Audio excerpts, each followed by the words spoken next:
if Africa unity was real, the sufferings of Africans will not be ignored until a coup happens. Yes, Africa unity, Africa unity.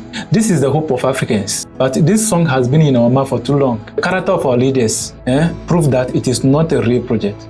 Yes, it is not a real project. Because everything in the continent of Africa is working against unity, not for unity, but against it. There is no system in Africa continent here that monitors individual countries in Africa to do the right thing. Everybody is on their own, so they do evil to their people and nobody can venture into their affairs. That is the system in Africa. And you are talking about Africa unity. When your neighbor's matter doesn't concern you, how can that unity be a reality? It is a joke. It cannot come to pass. Unity is a blessing. And if you want unity, you must prepare for it. You must not become a curse upon the people and expect unity. Does God bless a curse? No, you must first be delivered from a curse before receiving a blessing. Many systems in this Africa is a curse. How can you impose a government upon the people for decades, more than 40 years, and you still believe that system, that president is a legitimate president, when his country is poor, underdeveloped, no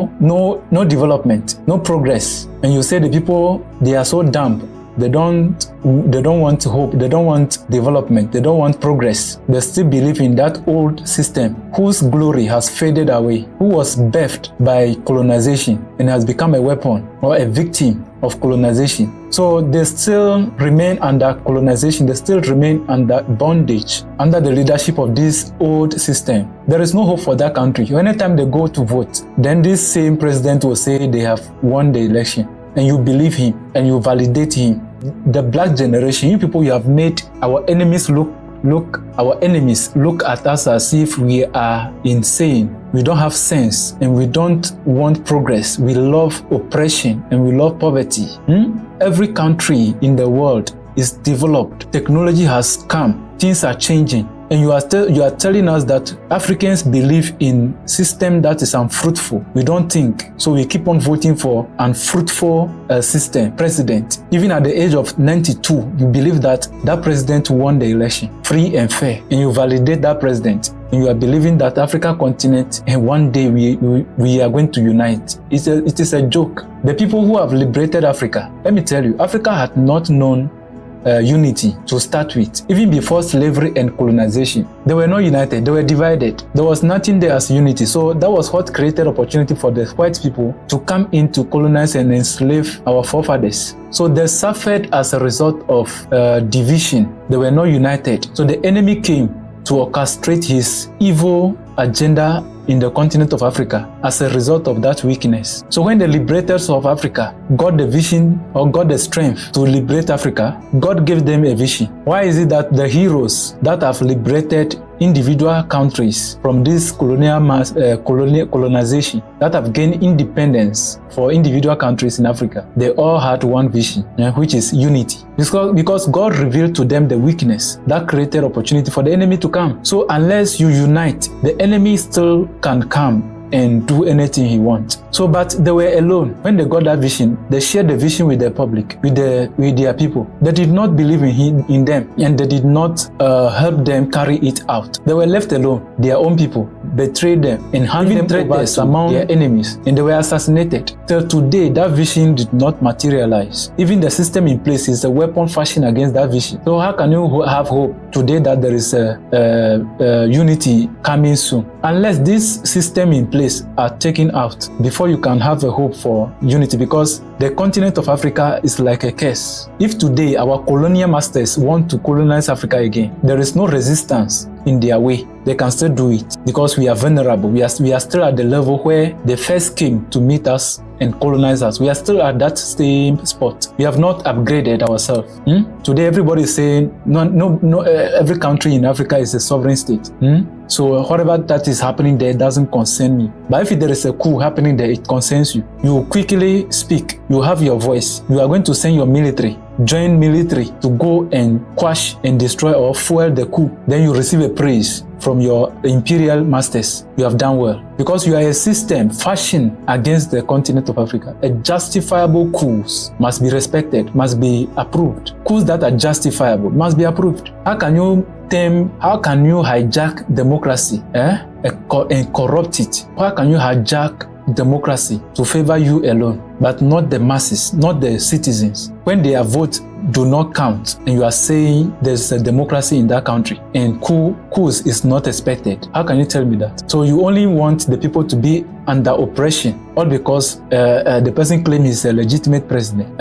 What do you believe? How do you do that? That is a curse. That is a bondage. You are making the people to believe in bondage. There is no development that person is bringing to that country. Why not take him out? Many countries lack democracy, but they frame their presence, their leadership as a democratic leadership, which is not true, which is a lie. And what will check that democracy is achieved in every country is the system that we put in place, because that system is also going to ensure that unity is achieved at the end of the day. So the AU and ECOWAS, they can contribute that, they can do that, but they fail to do it. What leadership, what kind of system they have to put in place?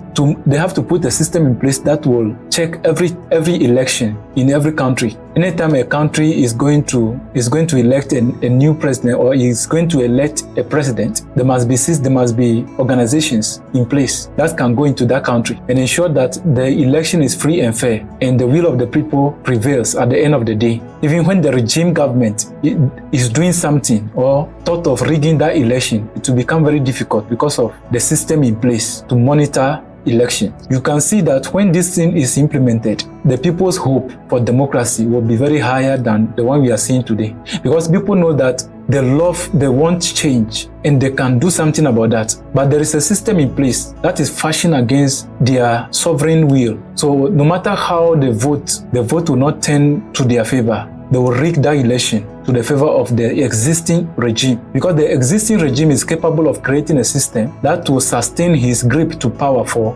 centuries, for forever. But there is no supervisory board organized by AU or ECOWAS to ensure that the people's will prevails so that democracy can be achieved. But when it comes to that, they said every country in Africa is a sovereign state. But how can you achieve unity when you regard every country that manner and people are angry every time? They are not happy with their government, but there is nothing they can do about it. They cannot change it. So the only hope for the people is when there is a coup that takes place. The people begin to rejoice because it's like a hope for change is come, and they will face that coup will face a resistance from these organization bodies, ECOWAS and AU, who are supposed to do something about that even before the coup takes place, so that they can prevent that coup. And because if the people are fed up with the system, and the only hope for that country is a coup, so some coups are justifiable, but ECOWAS and AU will rise against that coup.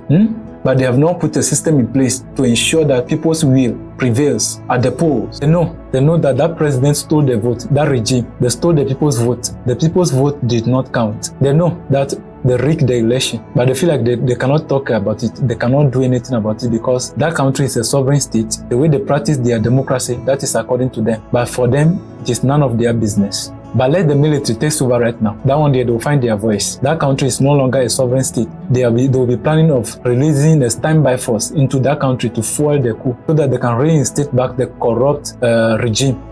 So looking at this, how will you judge these organizations? Are they for the people or they are against the people? Are they working towards the collective goal, which is Africa's unity, or they are creating more division in the continent? Put it in the comment section. Let's find out. Let's see. Now, if they are not the oppression to the continent of Africa, then let us know who they are. Because the Bible says we shall judge them by their fruits. We shall know them by their fruits, not by their words, what they say, but what they do will reveal who they are. Today, the true color of these organizations in Africa has been revealed at the appearance of a living organization called AES. Now, we now know the true color of ECOWAS and AU. But they were not what they made us believe they were. They are something different, because now what threatens the interests of their masters now has triggered their reaction. Now we now know who they stand for, what they stand for, in the continent of Africa. So unity for Africa is a distance course. Unity for Africa is a distance vision. It's a distance one. So African leaders, if you are truly interested in African unity, but because you have not experienced unity before, so you don't know how to make it a reality, why don't you observe America and study from America? Because they were able to unite themselves. And today, don't you see how powerful they are? They are one of the most powerful countries in the world. They have influence because of their unity. Have you imagined how powerful Africa will be if we unite? Have you imagined how powerful we will become if we unite as a continent? We unite our force. We have one military command center, Africa Military Command Center. Do you know the influence we will have over the world? People will fear Africa when we speak. That is power, because unity is where power lies. When there is division, little power. The power is according to your number. But when you are united, the power is according to your number. But look at that number. We will carry this world to a different level. That is how Africa continent will become. But we are struggling to bring it to pass because unity is not given. We will create it. We have to create unity. Since it is not coming by itself, then it is our responsibility to create it. Let our character not object that vision, but let our character reflect a fruitful ground upon which the Lord can bless with unity. Let our character reflect that. So let's create a character, let's create the atmosphere for that unity to materialize, rather than this kind of old way of life that is yielding no good results, but hatred and conflict